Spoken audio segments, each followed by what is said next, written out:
Ipatutupad na sa taong ito ng Metro Manila Development Authority ang hakbangin upang maibsan ang problema sa baha sa Kamaynilaan. Pangunahan dito ang pagbuhay ng mga estero at daluyan ng tubig. Alamin natin ni George Pandola. Sisimulan na ng Metro Manila Development Authority na linisin ang mga waterways o daanan ng tubig sa Metro Manila. Nangangahulugan lamang ito na kailangang alisin o ilipat ang higit sa 100,000 pamilyang naninirahan sa ilog o creek. Ayon sa MMDA, 3 taon gagawin ang programa.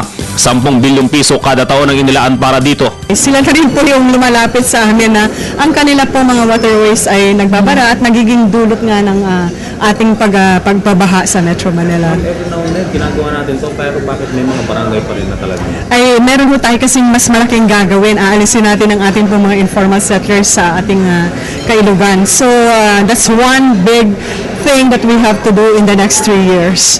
At ito po, nakita natin na ang mga tao naman ay nagiging mas knowledgeable na about garbage. Samantala, bahagi ng paglilinis ng MMDA, kinilala nito ang 3 barangay at isang private subdivision bilang pinakamalinis at maayos na pamayanan. Tauna ng pa-contest na ito ng MMDA. Tumanggap ng tig 1 milyong piso ang mga nanalo mula sa 37 finalists sa 1,700 barangay sa Metro Manila. Talaga hong walang humpay na pagmamonitor naman natin for 2 years at nakita naman natin ano ang naging epekto nitong ating paglilinis. Next year ang program, yung awardee, dapat yun nakukonvert niya yung mga basura niya into reusable product.